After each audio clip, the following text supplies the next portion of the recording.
Hello and welcome to another draft video here on my YouTube channel. My name is Ethan, also known as Lord Tupperware. What have we here in this pack? Well, there is an Hour of Promise as a rare, fantastic card. Ambuscade not too far behind it, though I would take Hour of Promise over Ambuscade if I wanted to take a green card here.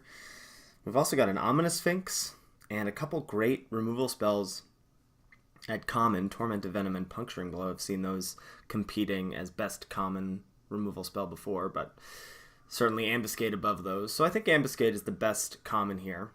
I think if I'm taking a green card, I'm taking Hour of Promise. Here's where I'm at, folks. I feel like I get cut out of green way too much. And so even if I take Hour of Promise here, I'm passing an Ambuscade. And so someone to my left might get excited about green. And I can just take Ominous Sphinx, which is a fantastic card, and I think blue is generally underdrafted, and I like pairing blue with either black, red, or white, and that's where I'm going to be at here. So I'm going to take a slight hit to power level, but I am going to grab a non-green card here. I'm basically avoiding green these days. This is about, what are we, 7 weeks into the format, 6.5 weeks into the format? So that's where I'm at. Well, here we see a Riddle form, 3 great blue cards. Well, 1 great blue card and 2 fine blue cards, or a good and a fine blue card. Riddle form, I think, is fantastic. I think it's the #1 card in a blue-red spells deck. And look at what else is here for blue-red spells. Spellweaver Eternal and Firebrand Archer is the 2 sort of premier common creatures for the deck. And Aerial Guide is a fine 3 for the deck, can certainly slot in there. Also, Ramunap Ruins, pretty good. Blue-red has a lot of Desert Matters synergies, and Ramunap Ruins can help close out games because the blue-red deck is often tempo-heavy and generally has maybe some hard time getting reach. I mean, it has Open Fire, it has Inferno Jet, things like that. But so my point is that we're going to take Riddle form, and we might be wheeling one of these 4 cards. But I'm going to try to lean blue-red or blue-black here. Well, I think I'm just going to grab Torment of Venom. I do think the card is good. I don't think blue-black is necessarily where Riddle form wants to be. Could just take Countervailing Winds and stay open, but I think Torment of Venom is enough better than Countervailing Winds that I want to take it here.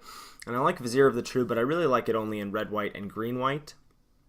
I don't think it's exactly what you want in a blue-white deck. I think blue-white generally wants to be like clogging up the ground and getting ahead on flyers and not really tempoing your opponent out with exerters. There also aren't any blue exerters, so it really loses some value in blue-white. Yeah, I think if you wanted to stick with the blue-red spells idea, you could take Moloch or Winds, but I'm just going to grab Venom here. And follow that up with another Torment of Venom. And I just want to point out, I haven't seen any green cards. We saw Hope Tender in Pack 2, and that was it. People are overdrafting green like crazy these days. Yeah, I think we just grab a Venom here.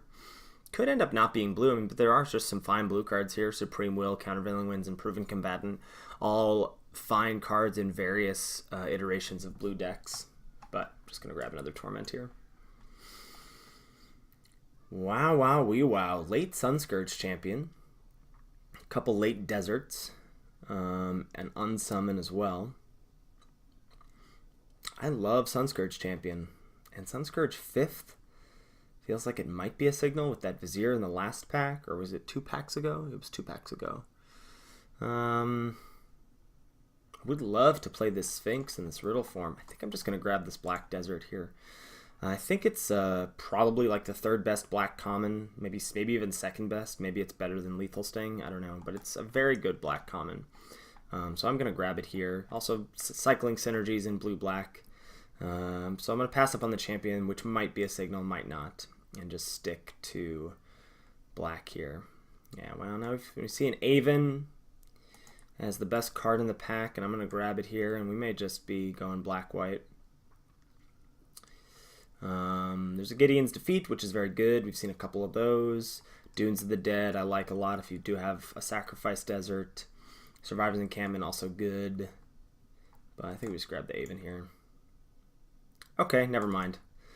That is awesome, and I hope we get to draft a Sarcophagus deck. Wow, this is like, I feel like every pack has had a defeat. Couple zombie commons. I just really like Abandoned Sarcophagus. I think it's a very powerful card.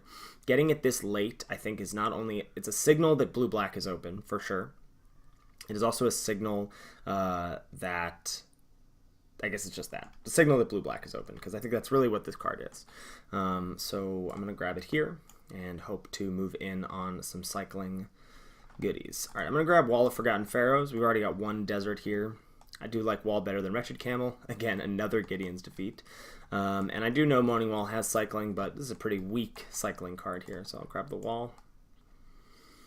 Nothing with cycling. I think Scrounger of Souls is just fine. Having some life gain in a dirtily deck is something that I do want. So I'll grab the Scrounger here. Tragic Lesson also pretty good. Another Scrounger. I will grab the Moaning Wall now over Survivor's Encampment. Not a card that I'm very excited to play for sure. I'll take Swarm Intelligence.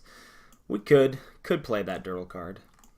Alright, Ruin Rat, another Scrounger. I think certainly be happy to main deck the first one. So after Sphinx and Riddle Form, we did not see basically any blue that we ended up taking, right? We saw Countervailing Winds, we saw Supreme Will, but we certainly could be moving off of blue. The Swarm Intelligence with Double Torment is nice. And I know, I'm sure people are thinking, like, you don't have any cyclers. How could Sarcophagus be good? Just wait. Just wait. You do not need a lot of cyclers to make this card good. Pardon my chair squeaks. Yeah, you just don't need a lot of cyclers to make this card good. Now, certainly, we only have one, and it's pretty bad right now, but the card really creates a lot of value pretty quickly. Riddle Form, I mean, these cards can still be in our deck, and I am looking to be actively blue-black. The reason is because Striped Riverwinder and Lurching Rotbeast, the 1-mana cycling creatures, go so well with Sarcophagus because they're easy to cycle early, and then once you find your Sarcophagus, it's nice to have some threats to play out of the board, or out of the yard, rather. So things we're looking for in the next pack, certainly cyclers. We've already got Sphinx as a nice cycling payoff. Some more deserts to make our walls better. But it's a pretty good start. Happy to have Sarcophagus on a YouTube video. Should be fun. Should be fun. Have a fun time with some cycling.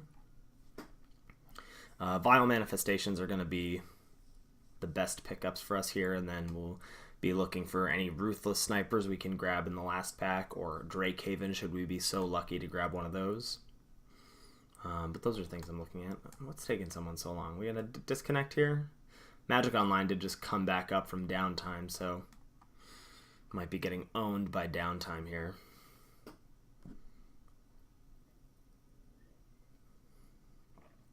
Taking a sip of my iced coffee. Yep, this is, alright, here we go. Here's our pack, and kind of a whiff for us. I mean, not a huge whiff, but kind of. So, it's interesting to see Angel of the God Pharaoh, because it has cycling, which is nice with Sarcophagus, and we've already got Aven of Enduring Hope.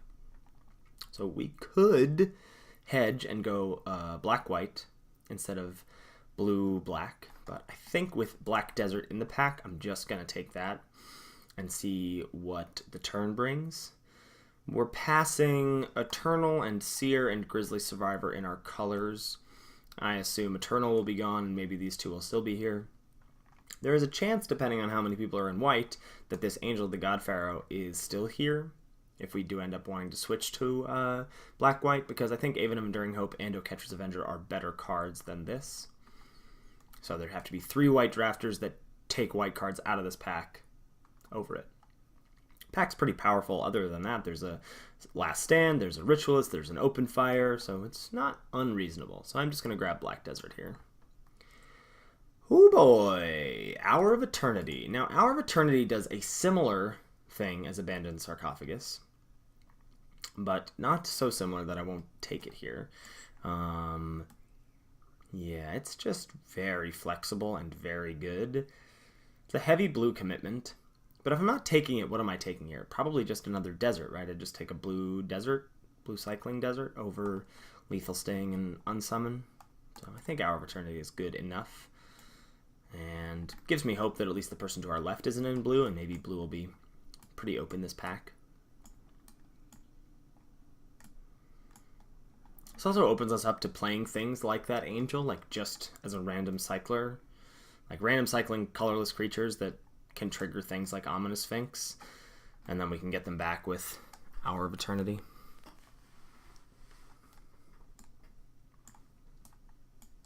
Deck is looking like a spicy one here. Maybe is this a Swarm Intelligence deck? Could be. Oh boy. Well. We're taking Grind to Dust for certain. The best card for our colors by a mile. This is now going to incentivize me pretty heavily to splash white. But just the grind half is great. Sort of also setting ourselves up a grind and double torment for a Nest of Scarabs in the last pack. What can we hope to wheel out of these packs? A Moaning Wall would be fine with Sarcophagus. Now, I'm aware the Sarcophagus is slipping away as being good, and you know, if we do think that black-white is open, we may want to move off of blue here. Just grab a third Torment of Venom. Card is fantastic. I'm not sure what people are doing, but just slot that right into the deck. Really could be a Swarm Intelligence deck with the amount of removal that we have. I don't know. I've never played with the card really and liked it. It feels like more of a blue-red card to me. But this could be a deck for it. Probably can't play all these Dirtle cards. At the moment, Sarcophagus not really getting us there. But Vile Manifestation, that's step one.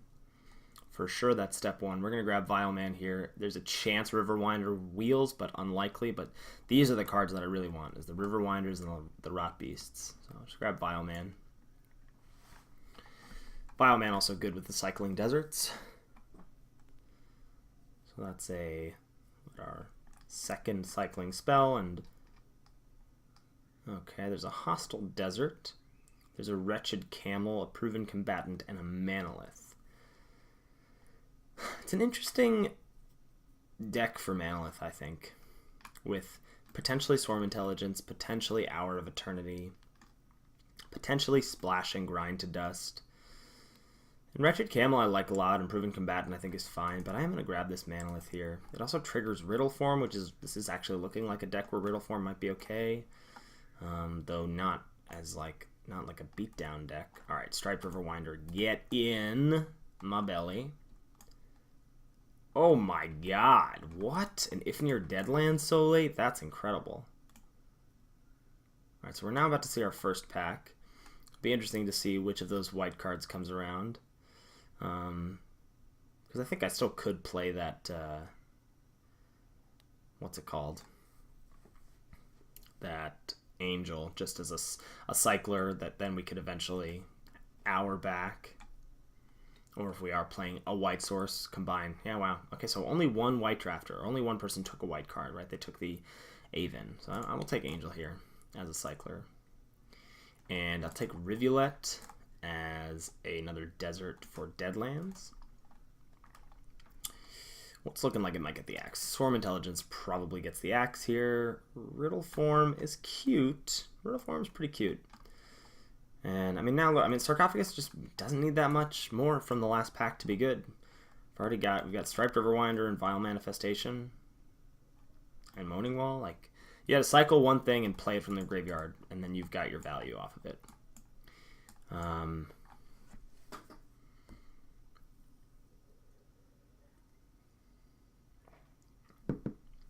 Yeah, I mean we are set up for a really nice blue-black control deck.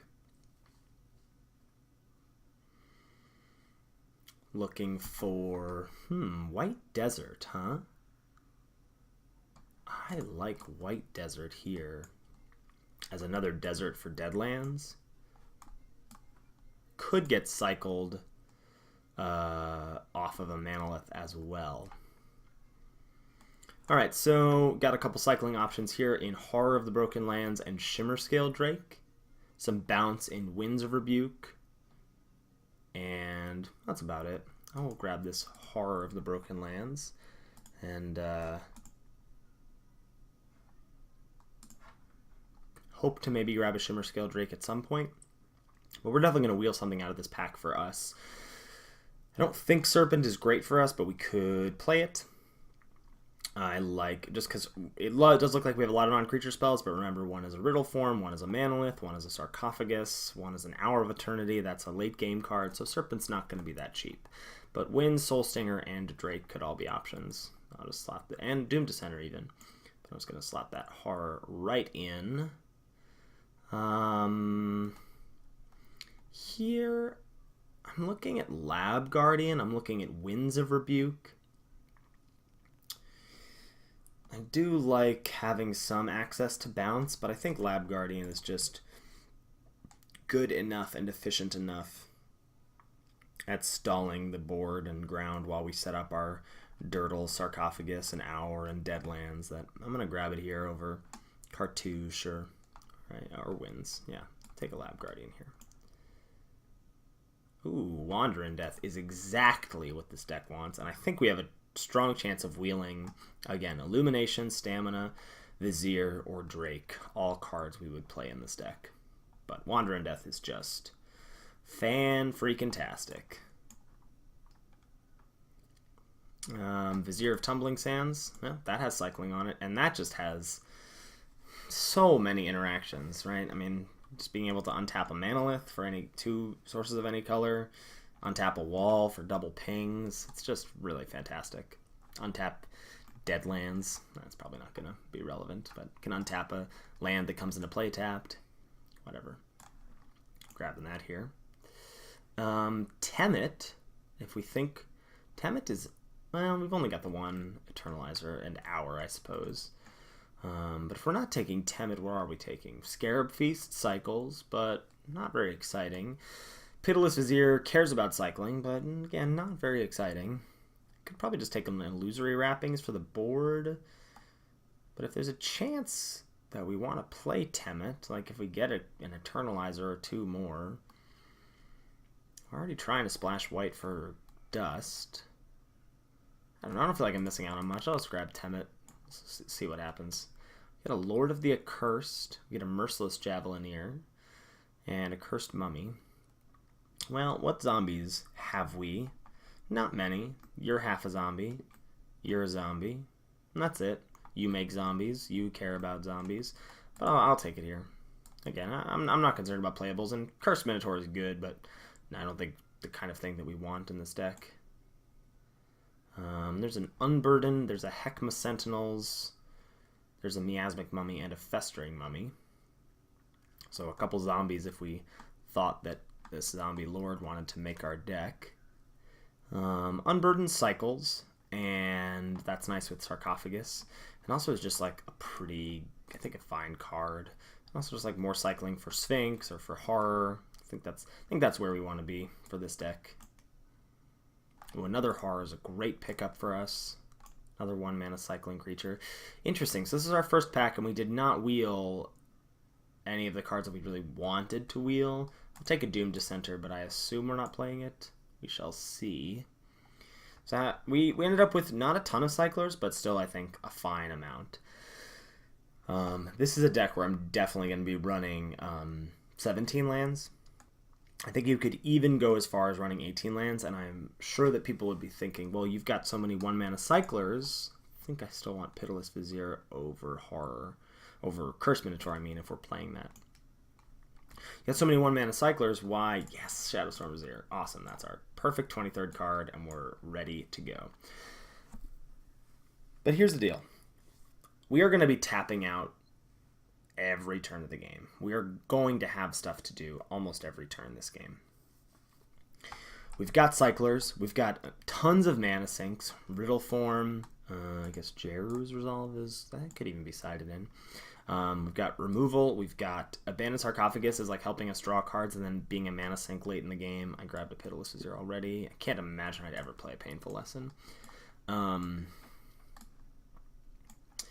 We've got Wander in Death to get cards back from our graveyard. We've got Hour of Eternity as a thing to ramp into. Like, our deck is going to be mana hungry. And don't forget about Deadlands. And also, don't forget about our cycling deserts, that if we are flooded, we can cycle them away. So I'm going to go ahead and bring this in.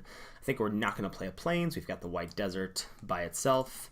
Basically, only playing Angel as a cycler / there's a very small chance that with Manolith plus Desert plus Vizier, we could cast it, but mostly just there as a Hour of Eternity target. And then I think we want to go something like 10-6 with the Manolith. Yeah. I think that seems fine. Now, I mean, 6 is a little rough with the amount of, with the triple blue that we have. But I think I'm going to be cycling away these black deserts, and I'm not going to be cycling away my blue lands. I think we're all right. I think 10-6-1 is fine. Man, I think actually, no, I do want, I'm going to go 9-7. 1, 2, 3, 4, 5, 6, 9, 7, 1. 1, 2, 3, 4, 5, 6, 7. Oh, wait, now I have, there we go. 1, 2, 3, 4, 5, 6, 7. 1, 2, 3, 4, 5, 6, 7, 8, 9. Plus Manolith. Seems good. Because I would like Shadowstorm on 2 as well. I do have blue 2s that I want to play. Shadowstorm, Riddle Form, and Lab Guardian are all things I want to play on 2. Alright. I'll see everybody for match 1.